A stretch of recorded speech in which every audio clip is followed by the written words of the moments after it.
celebrity for a while already. No, Tamara was one of the main guys before when we did the Gastrobar before the opening, and then we were together with Tamara. Unfortunately, Yeah. yes. And then they moved this to the Craft Social, which is more like an upgrade of the Gastrobar, as Maria mentioned before. Now, Marian did a presentation the other day on what this bar is gonna be all about, but today we're gonna get into details about the beers, because for us, we want you to be familiar with the beers and the drinks that you'll be serving here. Later on during this week, there's gonna be a training also for cocktails from this bar, actually from every venue. Yes, And also- Mr. Santos and Nicky Mercedes will do all of them. I'm not going to bother you with that, so all of you will be happy and drunk. And also, we're Nice. gonna, and also we're gonna dive into the world of spirits. Yeah, we're gonna try all of that. We're gonna talk about that as well later on. But today our main focus is beer, one of the oldest beverages in the world. Yes, please. Actually, before we start with this, alcoholic beverages are divided in two big groups, and two of those big groups are, one of them is fermented alcoholic beverage, and the other group is distilled alcoholic beverage.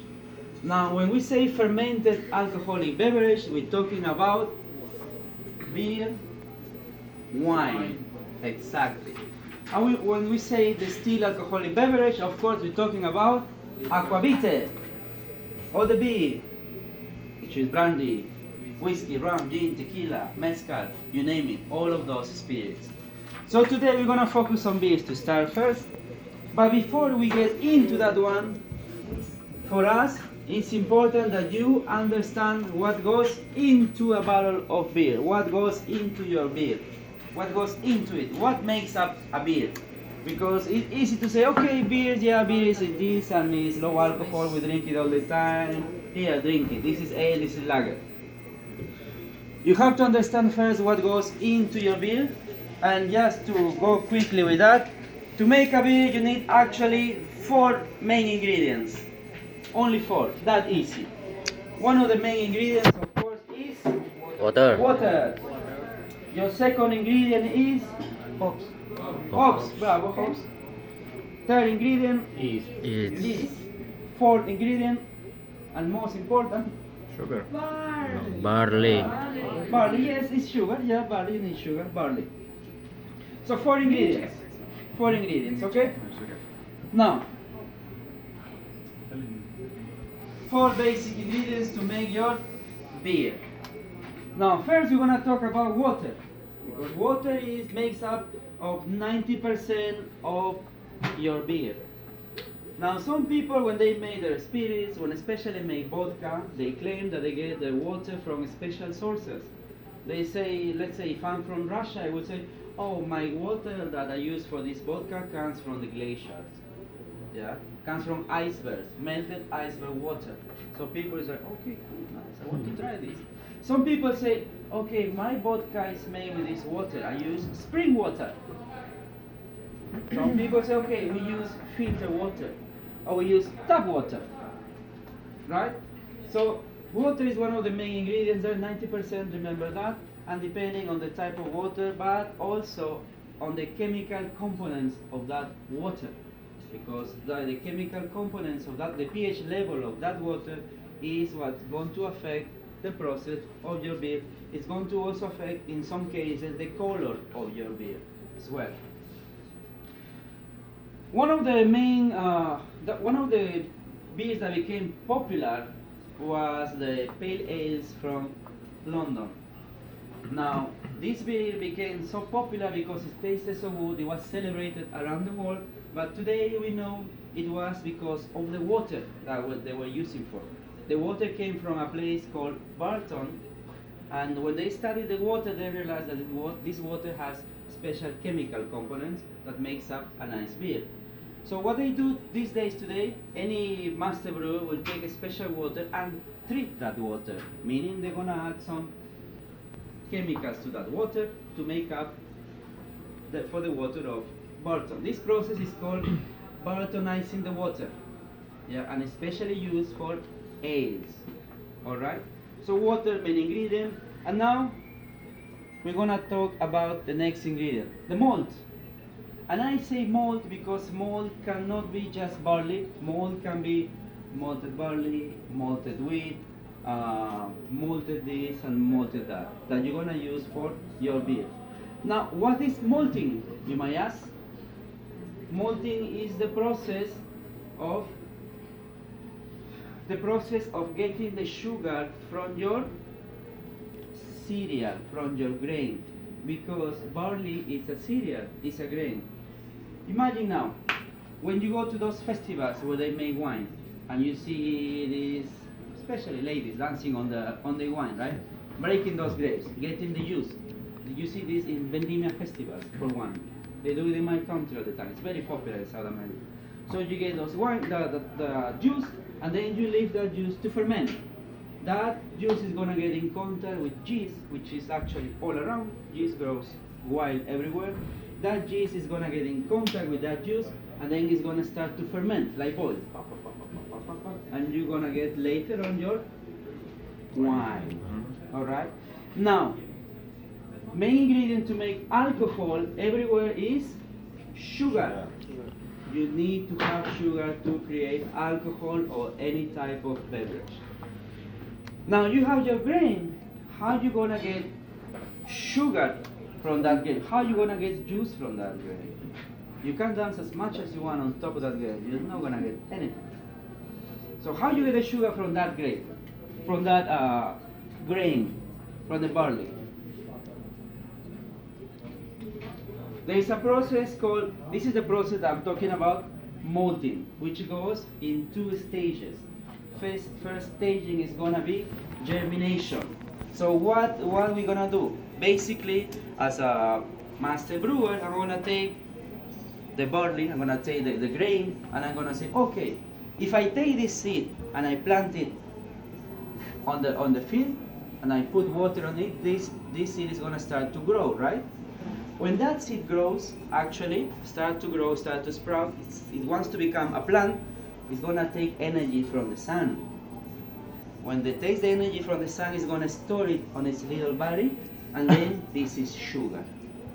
Okay, as a master brewer, what I want to do, I have like plenty of that. I say, okay, it's time to do that. I'm gonna put all that barley, let's use this for an example. I'm gonna put all that barley here, add water, and leave it for 1 day, 24 hours with water, right? Next day we're gonna come back, and we're gonna put that. Next day, I come back, I'm gonna remove this from the water, drain the water, and throw that all into, let's say, a big pan. And we're gonna spread this all around, right? We're gonna let it dry. Once this is drying, and because it was wet, it's gonna start to grow. It's gonna start to become a little plant. It's gonna start sprouting. You're gonna see that, like, becoming green. So, I don't want this to become a plant, so I have to do something called kilning. What is kilning? Basically, I'm gonna put charcoal underneath this, and I'm gonna roast it, like roasting coffee, to stop the growing of that plant. So you roast that, and this process is also used when you make whiskey, when you make single malts. Why single malts are, some of them are peaty and very smoky? Because they don't use charcoal, they use a dry vegetable called peat. And if you burn that, that's gonna give the smoky flavor to your whiskey. Now, that thing happens here when you're roasting your barley. Now, when you're roasting that barley, it's gonna come in stages, because it's gonna go from pale to amber, and then it's gonna become darker and darker until you get a color which is really dark, like coffee. So this is gonna go in the stages from 1 to 100, let's say, in the process of kilning.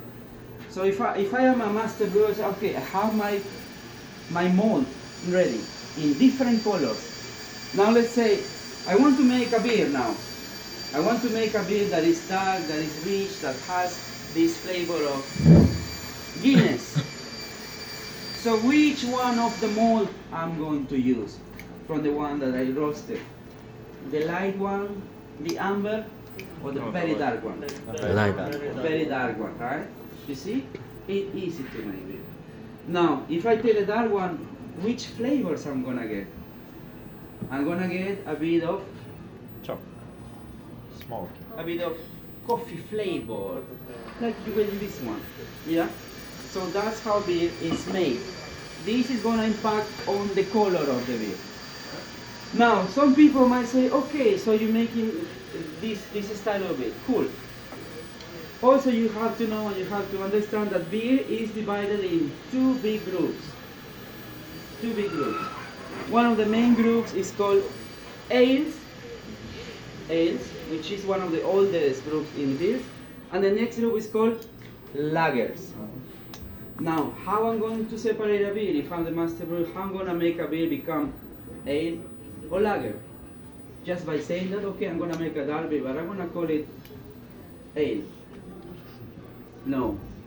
Actually, something that is going to help me with that is the next ingredient called yeast. Now, yeast is a microorganism responsible for making alcohol. This little microorganism is going to eat all the sugar, and then it's going to release CO2, it's going to release It's going to ethanol. be alcohol very nicely. That's, you said that it's going to be alcohol, and that's what we drink, right?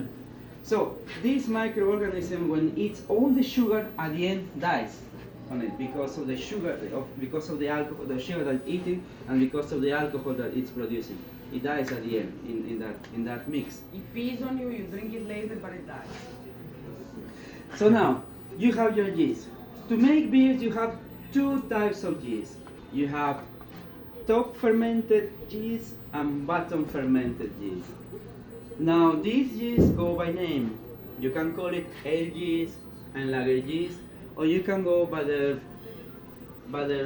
original name, which is, for your ales would be Saccharomyces cerevisiae, which is actually where we get the word for cerveza.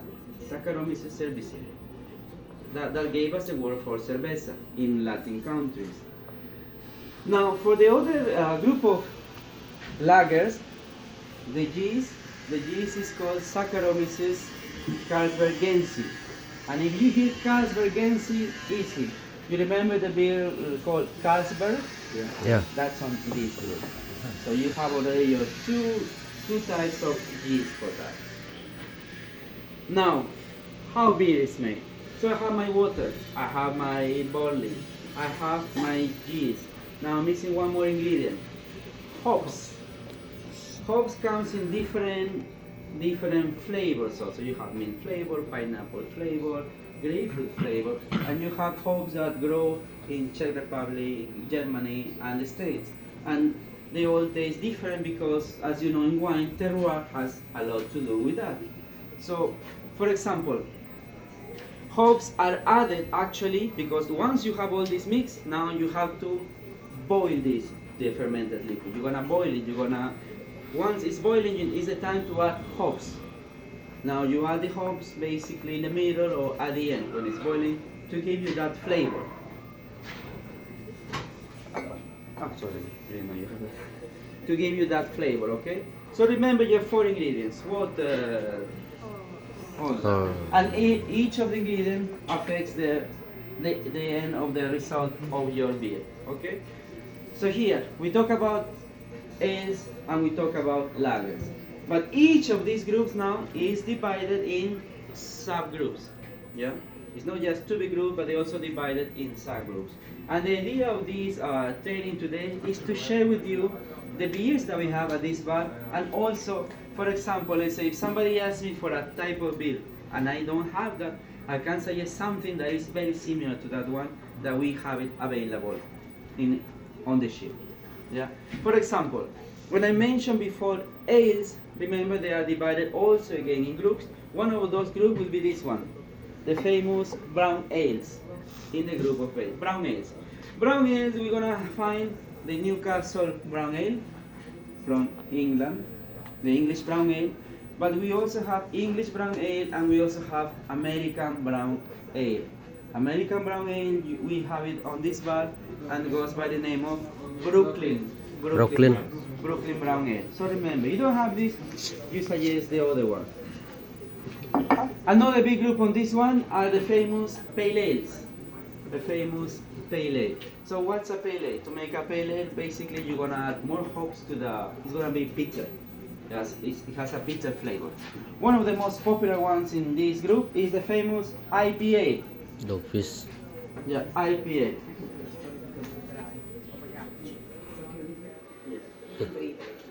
So what do you think what the IPA means? Anybody knows?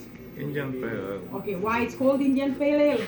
Because it was like history when some Okay. soldiers. So the thing was, most of the people, when they talk about the IPAs, they think that IPAs are made in US. So yes, they are made in US as well. But the first and foremost, IPA was made in England. Why? England was invading India, right? So they had plenty of troops in India. They were trying to give them food, give them booze, like different types of alcohol, including beer. But each and every beer that they sent to there was spoiled, because by the time the ships came to India, the beers got spoiled. So they were thinking, like, what they gonna do about it? How we gonna produce let's say, a different type of beer for us to be able to ship it to India and for the people to enjoy it there. So they added hops. By adding the hops, they increased the bitterness of the beer itself, and they increased the alcohol volume of it, and which kind of preserved the beer itself at the end. By the time it reached India, it was more hoppy / bittery, and it had higher alcohol volume. And the people liked them. But when they came back to England, nobody knew about them, because nobody actually used them. So as the time goes, they actually made it in England and became very popular. By the time it reached the States, it was already, it had to have a bit different name that, versus the one from England. So they added the Imperial for them and for you, whoever drinks it, to actually see the difference in between the IPAs and the Imperial IPAs. Why? The Imperial IPAs were the ones that had even higher alcohol volume than the one in England, which means that most of the beers, the IPAs that are made in US, are the steroid ones, the ones which are on steroids, because they're almost double as strong as the ones that are made in any place in Europe. So these IPAs, that's why most of them have the Imperial kind of sort next to it, and that's why they call the Indian Pale Ales. Which next one?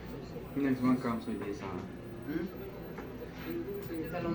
Right. Okay, so that as the ones that we have here are the Goose Island IPA, the Dogfish Head IPA, the Rebel IPA. So let's say those are the three ones that you have actually in regards of the offerment that we offer here.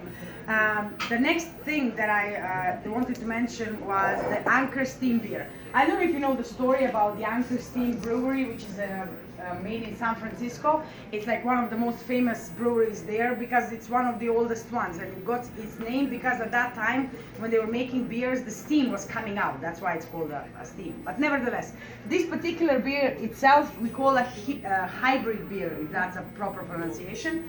A hybrid beer means that it has some things from a lager and then some things from an ale.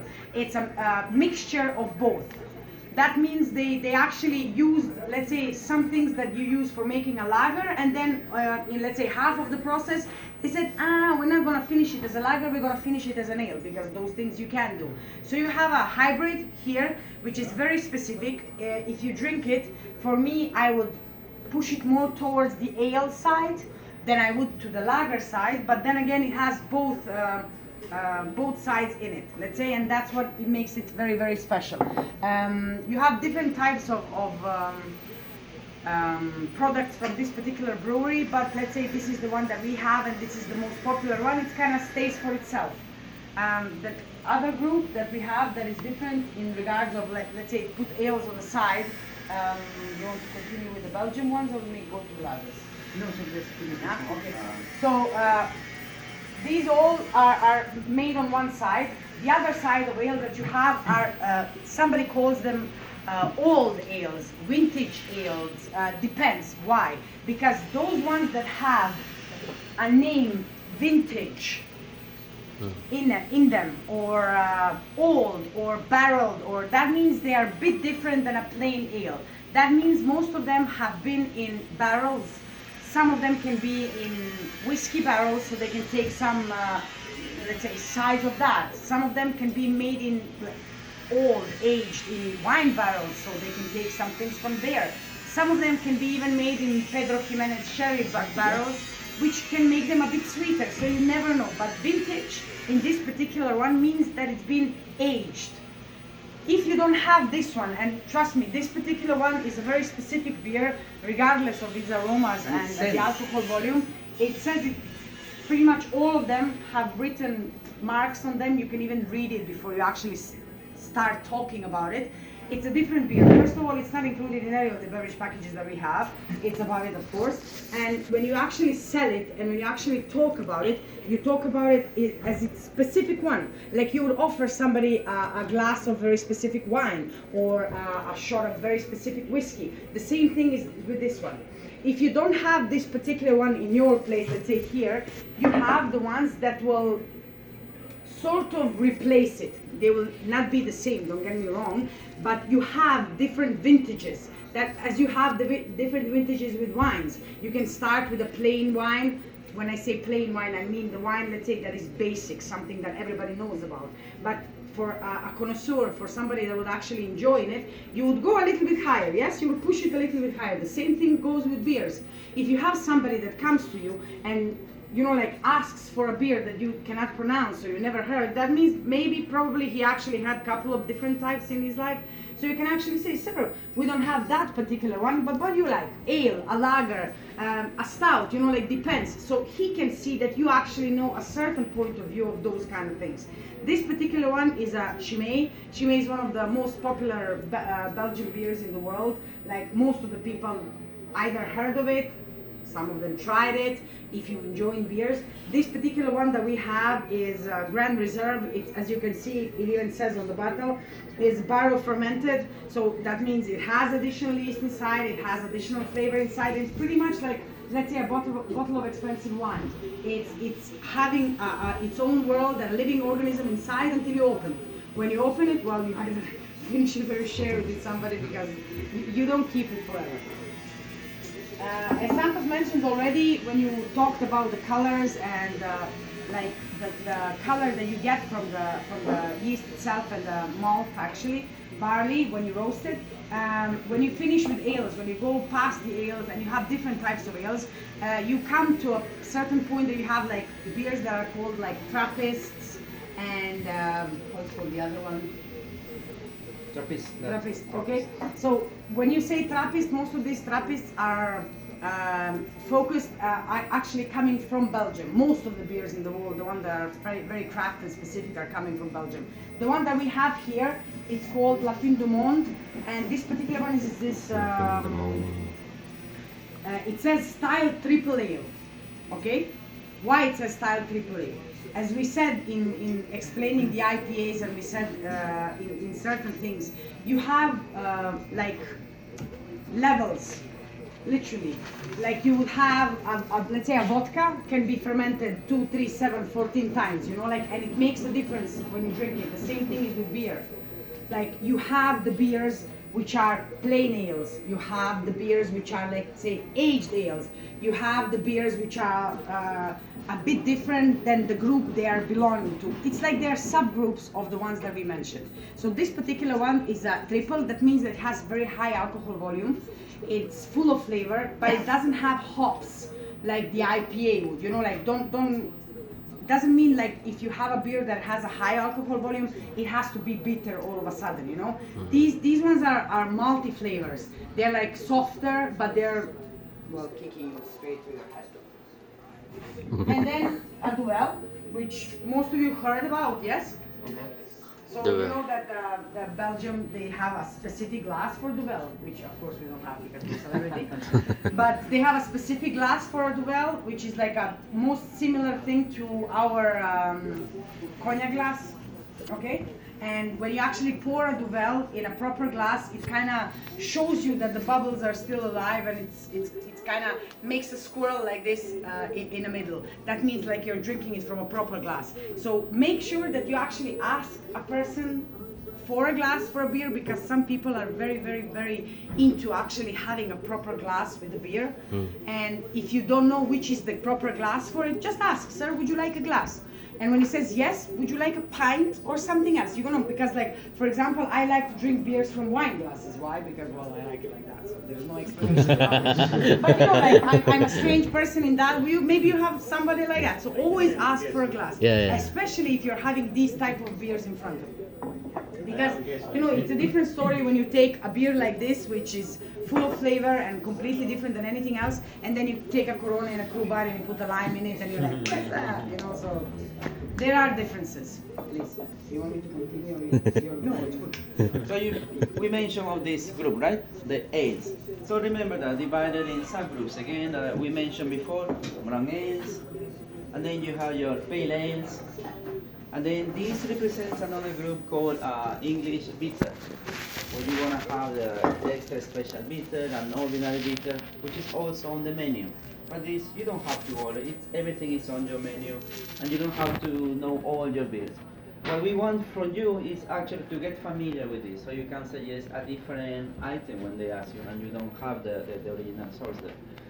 Also, we talk about this one, the old ales, that means they're aged, yeah? And then we came into the stouts and porters. Stouts are usually darker. Now, some people might say, okay, are stouts the only dark beers that we have? No. Also, when you come to the lager side of the beers, we also have dark beers. As dark as Guinness, but doesn't make them ales, they're actually lagers. Later on, we're going to move to that group. So, and Tamara also just talked about the Belgium ales, where you have your golden ale and your triple ale, and also you're gonna find Duvel. So, Duvel, triple ale, golden ale. This is in the Belgium ales. Yeah.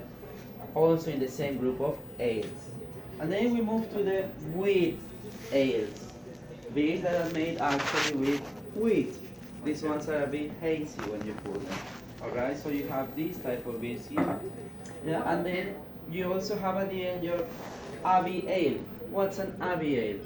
Abbey Ale basically is an answer to this type of beers. Because every time somebody makes a beer, let's say in Germany or in Belgium, and it becomes really popular, the other people in the world, they want to replicate the same flavor. So they have an answer for them. For example, this beer made in the United States, they say, okay, I want to make a beer similar to that beer, or to that Trappist ale that we make in Belgium, that is so popular and expensive, I want to make the same. Now this beer is expensive because it's a Trappist ale. What's a Trappist ale? It's actually made by monks in a monastery. That's it. So I want to make it in the United States, but I don't have money for that, let's say, and I don't have a monastery where to make it. So as a master brewer, I'm gonna use pretty much the same recipe, but I'm gonna make this style, and I'm gonna call it Abbey Ale. So you just not to be confused. Abbey Ale, something very similar to this one, to the Trappist Ale. So you don't have this, okay, no problem. I don't want to pay too much money for this one, no problem. How about try this one, Abbey Ale? You're gonna get pretty much the same flavors of that one, and maybe you can afford this one. Cool. So at least you get familiar with those beers, right? You want to add something? No, I just wanted to say that, like for me, if you would, when somebody approaches you and they ask you for a beer, like not everybody will know, you know, like, you know all that, plenty of our guests are like, oh, I don't know what I want to drink. I was thinking like, and then they go, poof, Miami Vice. You okay? So for you to just play it safe, you know? When you actually know certain things, you don't need to know everything, don't get me wrong. But it's all up to you.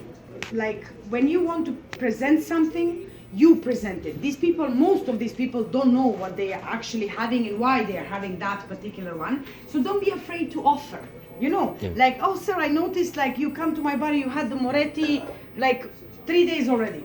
Why don't you try Anne Christine? Maybe you won't like it, but try it, you know? You don't know that, he doesn't know that, why not?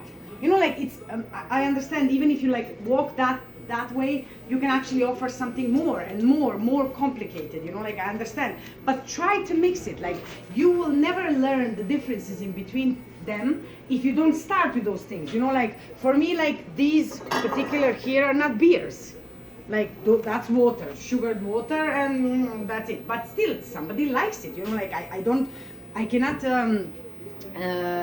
put on the side the effort that these people actually did for making these beers properly, you know? Like, so that's the thing. I don't like them, but that doesn't mean that I don't have a respect for them. The same thing for everything else. You know, like, just don't be afraid to offer, because you don't know. If they like lagers, why not for them to try a Pilsner? And then they will remember you as somebody that said, yeah, but I never tried Pilsner in my life, you know? Like, wow, yeah, but I tried it, it's very nice, boom, boom, zag, zag, very nice. So don't be afraid. Even if they don't like it, you can always say, sir, no problem, let me pour your Moretti, please, you do anything, that's it. Yeah. So we talk about ales. Now it's time to move to the lager. One of the beers that made this group popular was actually this one, the one that started all, the famous Pilsner. Now this Pilsner right here, this one comes from the United States. This was an answer to the beers made in Czechoslovakia, in Czech Republic. The beer was made in a small town of name of Pilsen. That's why this one is called Pilsen. Now it became popular because of the water that they were using also for that type of beer, and this is a kind of refreshing beer. So some of the people, they went to that place, they tried this beer, and they brought that flavor to America, and they decided to make a flavor like this, Budweiser, and they started to selling this. And when this came to America for the first time, because they were drinking ales, dark beers, when they came this and they served it in a nice glass, and it was a nice crisp flavor, it became very popular. And it's also a kind of light beer. Now, to make this beer, you remember I told you before, 4 ingredients: water, malted barley, hops, yeast, right? For this beer, you can actually add some other ingredients which are known as adjuncts. For this one, they add rice. Rice goes into Budweiser. That's why it has a lighter body. Yeah. And in some of those beers, for example, like this one, they also have that. And some beers also have corn. Yeah, you're gonna find those beers as well. They taste a little bit different than the regular ones. So you see Budweiser, and that brought a different flavor because before we talk about these ones, this one another type of beer in this group. So you have Pilsner, and you have the American beer, and then American amber. This beer is a lager, but it's darker in color. It's amber in color. It's not the same color as this one, the Peroni or Heineken. So this one is in a lager, and there's another one similar to this one, the famous Jungling, which was popular in the States during 1920s. And you know what happened in 1920s? America, prohibition, where people stopped serving alcohol, beer, whatever, for 13 years. When they came out of that, like 1933, 34, they came out with a different type of beer now. People didn't want to know anymore about these strong flavors. They were looking for light flavors, and these became popular, Miller Lite. Meaning what? They add more water to it, but they also add corn, and they add rice, and to make it less, to make it with less body than these ones here. That's why these beers became popular. And now the number 1 selling beer in America these days is this one. Bud Light. Surprisingly, Bud Light. We love this, Bud Light. Very light. Some people like it. Cool, good for them. Now, moving to this group, because as you see, 2 big groups, right? 2 big families, but each has a sub-family. And this group here, the famous European lagers. So the reason for us to show you this is because somebody asks you, you know what, I like Moretti, I like this, but you ran out of this one, you don't have it anymore. Say, okay, you know what, I don't have Moretti, but since you like this European lager, let me offer you something else. Peroni. Peroni. Not only from Italy, but also is made the same way. You run out of this, no problem, sir, madam, I have Kronenbourg from France, is also a European lager. It's in the same lagers and it's in the same group right here. You run out of this, no problem. We have Stella Artois, also in the same group of these European lagers. You run out of that? Okay, cool. That's your last option. Heineken. Amstel, also in that group. And then until we move to the other lagers, the lagers that are popular in everywhere in the world, because every country now makes their own lager. You go to India, they have Taj Mahal. You go to Japan, they have Sapporo. You go to China, they have Tsingtao. Tiger, this is Thailand, no? Singapore. Huh? Singapore. Singapore. Yeah. Thailand also has tiger. Okay. Well, you see, each country makes their own version of lager. In my country is Pilsen. Yeah, in each, Bintang. you see, each place. What's your beer? In Zagorka. you see, Zagorka. Your beer is Lager. Huh? Quilmes, lager. Quilmes. You see, lager. Lager is one, and then in other place, Pivo. What's your Pivo? A lot of them actually. You see? So every place makes their own version of lager. Every city Lager. has its own beer. Lager is one of the most popular styles now. So Yeah. you have this style here, and then you also have these styles here that we mentioned. This is the last style here on this group. The ones the dark side of the lagers. These beers are dark. This style of beers is called Bock. The first Bock ever made was made in a small town in Germany called Einbecker. But because of the pronunciation, you don't say Einbecker, you say Einbach. And the name stuck, Bock. It Mbak. was shortened from Einbecker to Bock. Bock. Bock. And then it became a style, Bock. Bocks are beers that are usually malty, yeah, they are strong in alcohol, yeah, and they were actually used also by monks because they were used this for fasting, because this beer is actually known as liquid bread. Like monks during fasting, they were not allowed to have food, but they were allowed to have beer. One of those beers was Bock from Einbecker. So, let's say in Germany, of course. So you want to make this beer in other side of the world. Let's say in United States. Okay, I'm gonna make that beer. It's really nice. I tried. I love it. But I'm gonna make it here in United States. So I made this beer, but I'm not gonna call it. I cannot call it Bock or Einbecker. I'm gonna make it on that style, but I'm gonna call it this. Maibock. This is the answer from America to Germany in regards of that beer. The famous Maibock, which is called Dead Guy Ale. Now they call it Dead Guy Ale because this beer was released for a special day in Mexico known as Day of the Dead, Dia de los Muertos. So in honor of that they released this beer and they name it Dead Guy Ale, a Maibock. Very similar to the style here, Bock. Now Bocks also come in different ones. You have Bock, the Maibock, you have Doppelbock. Doppelbock means higher, double. Higher in alcohol, higher in malt. So you have here Paulaner, Salvatore, and Doppelbock. And not only this, you're gonna find more beers, but as long as you read this Doppelbock, you know what you get in.